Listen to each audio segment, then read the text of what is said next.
नमस्कार दोस्तों, कहानियों की दुनिया में आपका स्वागत है। इस चैनल पर आपको रोज़ नई नई सामाजिक और पारिवारिक कहानियाँ सुनने को मिलेंगी। कुछ कहानियाँ आपको हंसाएंगी, कुछ रुलाएंगी और कुछ कहानियाँ आपको गुदगुदा जाएंगी।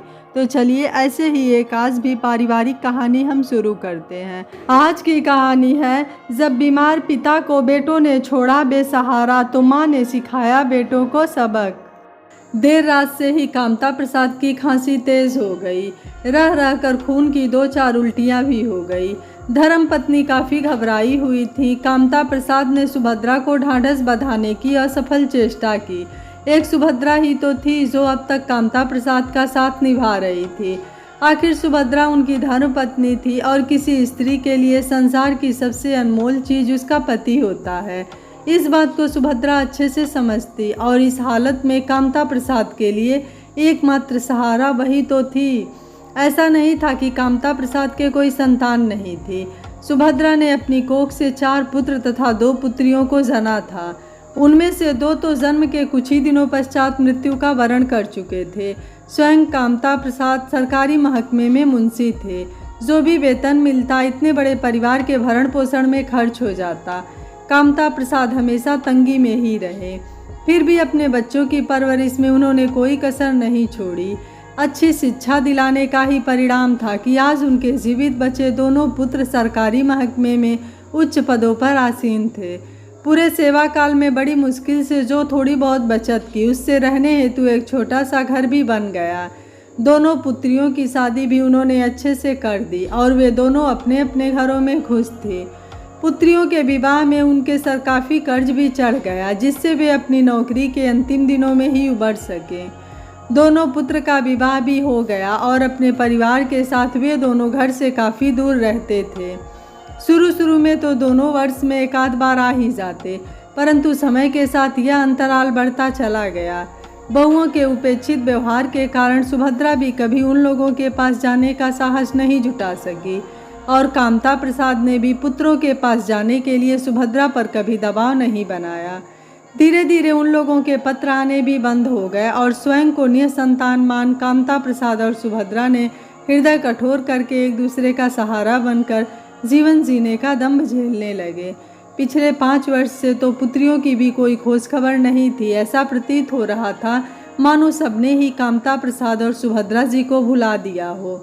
कामता प्रसाद को सरकारी सेवा से अवकाश ग्रहण किए साल भर से ऊपर होने को आए। अचानक से वेतन बंद हो जाने से वे आर्थिक तंगी झेल रहे थे।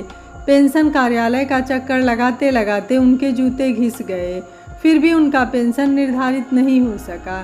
कई बार तो फाइलों को इधर उधर करवाने में चढ़ावा तक देना पड़ा, जिस पर से वे टीबी के मरीज भी हो गए। तो भी थोड़ी बहुत जमा पूंजी थी, वह भी पिछले 1 साल में घर के आटा दाल का खर्च चलाने में समाप्त हो गई। बीमारी की वजह से पड़ोसियों का कर्जा भी सर पर चढ़ गया, सो अलग। इतनी तंगी में भी उन्होंने कभी अपने बच्चों से आर्थिक मदद लेने का प्रयास नहीं किया। वे विचार करते, वह जिसने इतने दिनों में अपने लाचार बूढ़े माँ बाप की तनिक भी सुध नहीं ली, वैसे नालायक बच्चों से आर्थिक मदद लेने की बात सोचना भी बेमानी होगी। क्या पता कहीं इनकार ही न कर दें।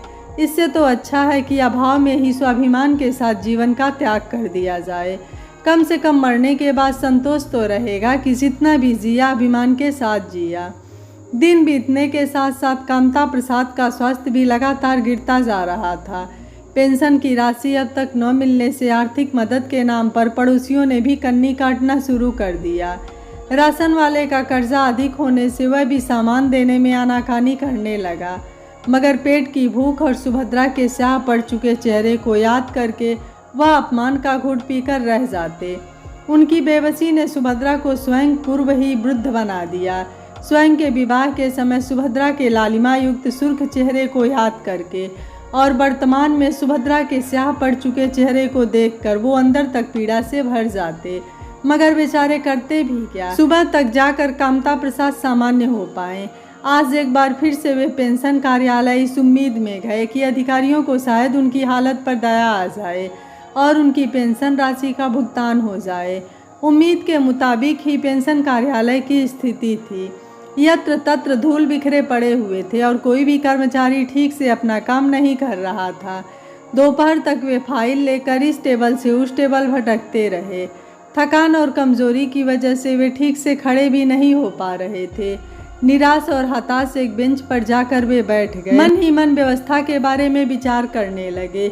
एक समय ऐसा भी था जब वे नौकरी में थे, तब कितनी ईमानदारी से काम होता था, और आज ये आलम है कि अपना ही पैसा प्राप्त करने के लिए कितने पापड़ बेलने पड़ रहे हैं। इससे तो अच्छा होता कि सरकार इस व्यवस्था को बंद ही कर देती। कम से कम रिटायरमेंट के बाद किसी पेंशन का आसरा तो नहीं होता। लोग बुढ़ापे के सहारे के लिए पूर्व से कोई न कोई व्यवस्था ही कर लेते। और भी न जाने क्या क्या सोचते रहे कामता प्रसाद जी। उन्होंने महसूस किया कोई उनकी बगल में आकर बैठ रहा है। मुड़कर देखा तो पाया पान से रंगे काले दांतों को निपोड़ता दफ्तर का चपरासी था। धीमे से उसने कान में फुसफुसा कर कहा, साहब ने मुझे भेजा है, कहलवारा है यदि कल तक आप 10,000 रुपये का प्रबंध कर दे तो आपका काम 1 हफ्ते के भीतर हो जाएगा। कहने के साथ ही एक बार फिर वह अपने दांत निपोड़ने लगा। उसे देखकर कामता प्रसाद अंदर तक घृणा से भर उठे। जी में आया कि जोरों से उस चपरासी के मुंह पर थूक दें, किंतु वे ऐसा न कर सके। बेवजह का हंगामा खड़ा हो जाता और वे ऐसा कदापि नहीं चाहते थे। निराश कदमों से वापस घर आ गए और सीधे बिस्तर पर जाकर ढेर हो गए। 1 गिलास पानी और 1 कप चाय लेकर सुभद्रा उनके पास आई।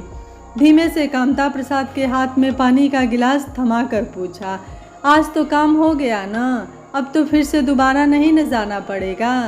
एक बारगी तो कामता प्रसाद के मन में आया कि वे सुभद्रा से बोल दें कि काम हो गया, ना कहकर क्यों बेचारी का दिल दुखाया जाए। किंतु सुभद्रा के सम्मुख वे झूठ न बोल सके। उसकी ओर मुखातिब हो उन्होंने कहा, नहीं, 10,000 रिश्वत मांग रहे हैं, तब जाकर काम करेंगे। क्या उन्हें नहीं मालूम कि हम फूटी कौड़ी के लिए भी तरस रहे हैं? पैसों के अभाव में ज़रूरी दवाई तक नहीं खरीद पा रहे तो उन्हें रिश्वत कहाँ से देंगे? कहने के साथ ही कामता प्रसाद चुप हो गए। इसके बाद दोनों के मध्य मौन ही रहा। कामता प्रसाद ने गौर किया कि सुभद्रा शाम में कहीं बाहर गई है, शायद ज़रूरत का कोई सामान लेने गई होगी। ऐसा सोच उन्होंने सुभद्रा को टोकना उचित नहीं समझा। सुबह होने को आई। कामता प्रसाद अब तक अलसाए छत को घूर रहे थे। सुभद्रा की आवाज़ ने उनकी तंद्रा भंग की। पूछ रही थी, क्या पेंशन कार्यालय नहीं जाएंगे? उन्होंने तो आज ही बुलाया है ना। क्यों मजाक करती हो सुभद्रा? 10,000 होंगे तो जाऊंगा ना, और तुम तो जानती ही हो कि हमारे पास कुछ भी नहीं है, कातर स्वर में कामता प्रसाद ने कहा। आपके पास नहीं है तो क्या हुआ, मेरे पास तो है। मैं आपकी पत्नी हूँ और मेरे पास जो भी है वह आपका ही तो है। कहने के साथ सुभद्रा ने 10,000 रुपये की गड्डी कामता प्रसाद के हाथ पर रख दी। कामता प्रसाद अवाक से सुभद्रा का मुँह ताकते रह गए। उन्हें समझते देर न लगी कि कल शाम ज़रूर अपने गहने बेचकर सुभद्रा ये पैसे लाई है। अपनी बेबसी पर वे तड़प उठे। उन्होंने सुभद्रा से कहा, ये मुझसे नहीं होगा। किसी स्त्री के लिए उसके आभूषण बड़े कीमती होते हैं और ये मुझसे कतई नहीं हो गया कि तुम्हारे आभूषण बेचकर रिश्वत की भेंट चढ़ाऊं। बेशक किसी स्त्री के लिए उसके आभूषण बड़े कीमती होते हैं, किंतु पति से ज़्यादा नहीं। एक स्त्री के लिए उसके पति की क्या अहमियत होती है ये आप नहीं समझ सकते। आप फिक्र न करें और शीघ्र जाकर काम करवा लें।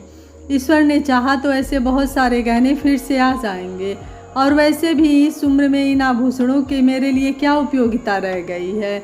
दृढ़ स्वर में सुभद्रा ने कहा तो कामता प्रसाद इनकार न कर सके। कांपते हाथों से उन्होंने नोटों का बंडल उठाया और जाकर उस चपरासी के मुंह पर दे मारा। नोटों का बंडल लेते समय उस चपरासी के मुंह पर एक विजयी मुस्कान उभर आई थी, और अब भी वह अपनी खीसें निपोड़ रहा था। कामता प्रसाद अपमान का घूंट पीकर रह गए। बोझिल कदमों से वापस घर आ गए। घर में घुसने से पूर्व पाँव उनका साथ नहीं दे रहे थे। सुभद्रा ने दरवाज़ा खोला। सुभद्रा के प्रश्नवाचक नज़रों का सामना करने की शक्ति उनमें शेष नहीं थी और वे सीधे अपने कमरे में जाकर बिस्तर पर धंस गए। धीरे धीरे समय बीतता रहा। पेंशन की राशि के भुगतान का कहीं पता नहीं था। आर्थिक मजबूरी के कारण कामता प्रसाद की दवाइयाँ बंद थी और दिन ब दिन उनका स्वास्थ्य गिरता ही जा रहा था। कमजोरी इतनी हो गई कि बिस्तर से उठना तक मुश्किल हो गया। वह तो सुभद्रा ही थी जो दिन रात उनकी सेवा में लगी रहती और चेहरे पर तनिक भी परेशानी का भाव नहीं आने देती। सुभद्रा के कारण ही तो वे अब तक जीवित थे। सुभद्रा के कहीं बाहर चले जाने पर बिस्तर पर पड़े पड़े ही वे काफ़ी देर तक रोते रहते। किंतु सुभद्रा के सम्मुख अपने आंसू बहाकर उसे दुखी करना नहीं चाहते थे। कल शाम से ही उनकी स्थिति बिगड़ती चली गई। शुरू में तो वे काफ़ी देर तक खांसते रहे और फिर देर रात तक खून की उल्टियाँ भी हो गई। एक तो रात का समय, उस पर से सुभद्रा घर में अकेली। कामता प्रसाद के सिरहाने बैठ सुभद्रा धीरे धीरे उनके सर पर अपना हाथ फेरते हुए सुबह होने का इंतजार करने लगी ताकि डॉक्टर की मदद ली जा सके। सोचते सोचते न जाने कब सुभद्रा की आंख लग गई और धीरे धीरे कामता प्रसाद का शरीर शांत होता चला गया। चिड़ियों के चहचहाने की आवाज़ ने सुभद्रा को नींद से जगाया। वह हड़बड़ाकर उठ बैठी और कुछ पूछने के लिए कामता प्रसाद को हिलाया तो उनका शरीर एक ओर लुढ़क गया। उनका शरीर ठंडा था और उनके प्राण पखेरु कब के उड़ चुके थे। कांपते हाथों से सुभद्रा ने उनके नेत्र बंद किए और पछाड़ खाकर गिर पड़ी। धीरे धीरे पड़ोसियों की भीड़ बढ़ती चली गई। किसी पड़ोसी ने अपना पुनीत कर्तव्य समझकर दोनों पुत्र और पुत्रियों को फोन पर सूचना दे दी। शाम तक वे सभी भी अंतिम संस्कार में शरीक होने पहुंच गए। एक बार की सुभद्रा के मन में आया कि वह बच्चों से कह दे कि वे यहाँ से चले जाएं, अब क्या करने को आए हैं। किंतु सामाजिक रीति रिवाजों और कानून कायदों को याद करके सुभद्रा ऐसा न कह सकी। वह तो जैसे जड़ हो गई थी। कामता प्रसाद का अंतिम संस्कार करने के बाद सब वापिस आ गए। समाज के सारे प्रतिष्ठित व्यक्ति वहाँ मौजूद थे और ब्राह्मण भोजा देने पर विचार कर रहे थे। कोई पूरी बिरादरी तो कोई पूरे गांव तो कोई भोज देने की सलाह दे रहा था। सुभद्रा महसूस कर रही थी उसके पुत्रों का चेहरा पीला पड़ रहा था, मानो इस खर्च से वे किसी तरह निकल भाग जाना चाह रहे थे, किंतु पूरा समाज उन पर दबाव बनाए हुए था। उसी समय वहाँ पर डाकिया आया और सुभद्रा के हाथ में एक लिफाफा थमा दिया। लिफाफा खोलते ही उसने एक गहरी सांस ली और वहाँ इकट्ठी भीड़ की समस्या का भी समाधान हो गया। सुभद्रा ने वह लिफाफा अपने पुत्र को थमा दिया। लिफाफे में पूरे 2 लाख रुपए का चेक था जिसे कामता प्रसाद के पेंशन की राशि के रूप में भुगतान किया गया था। अगले कई दिनों तक घर में खूब चहल पहल का माहौल रहा।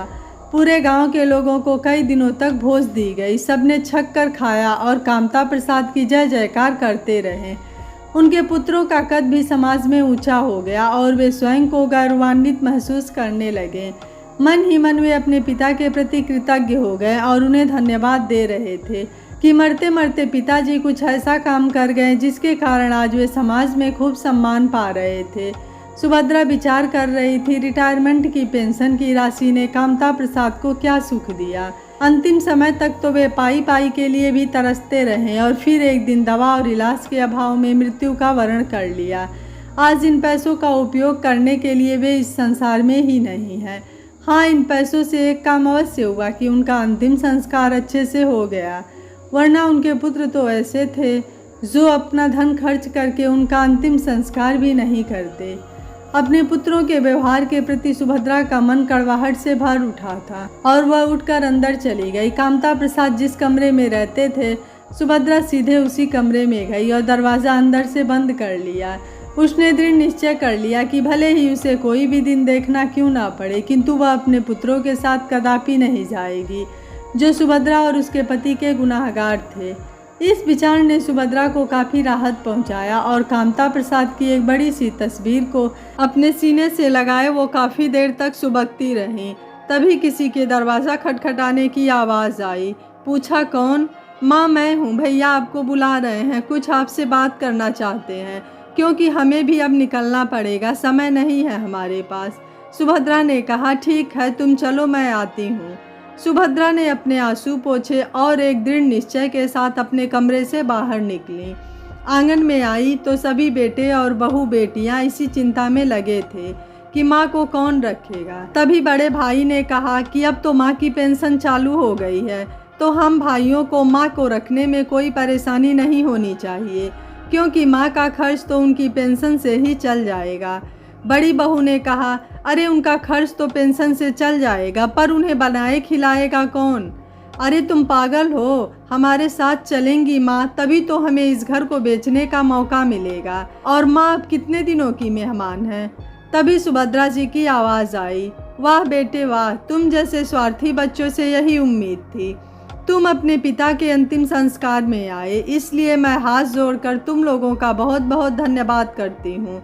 लेकिन अपने माँ की चिंता तुम लोगों को करने की ज़रूरत नहीं है। मैं अपने पति के गुनाहगारों की शक्ल भी देखना नहीं चाहती हूँ। उनके साथ रहने की बात तो बहुत दूर की है। 4 बेटों और 2 बेटियों के रहते हुए जिस तरह तुम्हारे पिता ने दवा के अभाव में तड़प तड़प कर जान दी, वो मैं जीते जी नहीं भूल सकती हूँ। सुभद्रा जी की आंखों से आंसुओं की धार बहने लगी। और हाँ, जब तुमसे हमारा रिश्ता ही नहीं है तो इस घर पर तुम्हारा हक कैसा? यह घर तुम्हारे पिता ने अपने जीते जी ही वृद्धाश्रम को दान दे दिया था, ताकि उनके नहीं रहने पर मैं उसी वृद्धाश्रम में जाकर रह सकूं, क्योंकि वह जानते थे कि उनके नहीं रहने पर मैं अकेले इस घर में कैसे रहूंगी।